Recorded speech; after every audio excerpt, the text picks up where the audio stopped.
लिल्लाहि हम्दन मुसल्लियन अम्मा बाद अऊज़ु बिल्लाहि मिनश शैतानिर रजीम बिस्मिल्लाहिर रहमानिर रहीम इहदिनस सिरातल मुस्तकीम सिरातल लज़ीना अनअमता अलैहिम गैरिल मग़ज़ूबि अलैहिम वलज़्ज़ालिन आमीन। मुहतरम बुज़ुर्गों, दोस्तों, अल्लाह तबारक व तआला ने हम सबको रमज़ान मुबारक का रोज़ा रखने की तौफ़ीक़ अता फ़रमाई और रोज़े मुकम्मल हो गए। ईद उल फितर का चांद भी नज़र आ चुका है।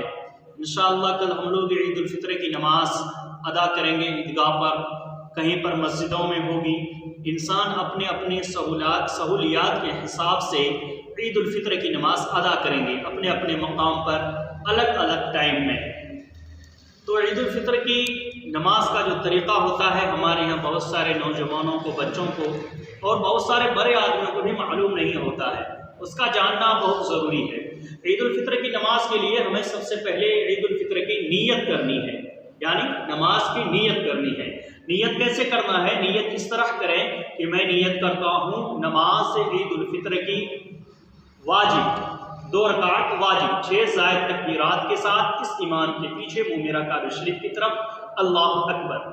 अगर ये नीयत आपको याद ना हो तो आप इतना जो है बोल दीजिए कि मैं ईद उल फितर की 2 रकात वाजिब नमाज अदा कर रहा हूँ इस इमाम के पीछे। अल्लाहु अकबर कहने के बाद जब ये नीयत कर लेंगे तो इमाम साहब तकबीर कहेंगे अल्लाहु अकबर, तो आपको भी अल्लाहु अकबर बोल के हाथ बांध लेना है। इसको जो है तकबीर कहते हैं। और इस तकबीर के बाद जो है 3 तकबीर कही जाएगी जो ज़ायद तकबीर होगी। पहली तकबीर में अल्लाहु अकबर कहेंगे और जो पहली तकबीर कही जाएगी उसके बाद सना पढ़ा जाएगा।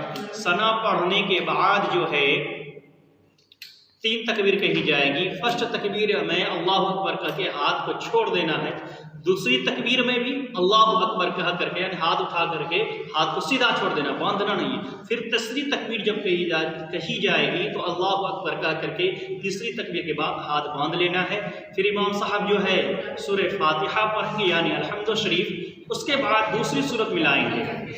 जब ये दोनों चीज़ हो जाएगी, सूरह फातिहा और सूरत मिला लेंगे तो तकबीर कही जाएगी अल्लाहु अकबर की। वो तकबीर कहते हुए हमें रुकू में चला जाना है।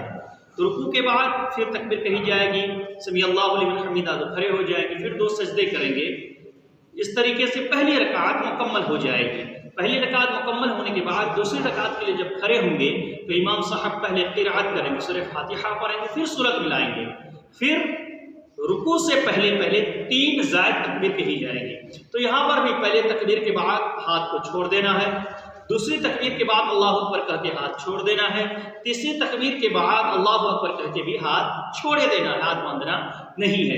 फिर इमाम साहब चौथी तकबीर कहेंगे। तो ये चौथी तकबीर जब इमाम साहब कहेंगे, ये तकबीर रुकू में जाने के वास्ते कहेंगे, तो हम वहीं से सीधे क्या करेंगे, रुकू में चले जाएंगे और रुकू में जो है जाने के बाद तस्बीह पढ़ेंगे। फिर इमाम साहब जो है अल्लाहु लिमन हमीदा बोलेंगे, फिर सजदे में जाएंगे, 2 सजदे करेंगे। उसके बाद जो है अत्तहियात दरूद शरीफ पढ़ करके दुआ मसूरा पढ़ के सलाम फेर देंगे। सलाम फेरने के बाद जो है इमाम साहब खुतबा देंगे, फिर दुआ करेंगे। इस तरीके से हमारी नमाज क्या हो जाएगी, मुकम्मल हो जाएगी। नमाज के बाद जो है खुतबा का सुनना भी ज़रूरी है, खुतबे को भी मुकम्मल सुने। उम्मीद है कि ये अब समझ में आ गई होगी। अस्सलामु अलैकुम व रहमतुल्लाहि व बरकातहू।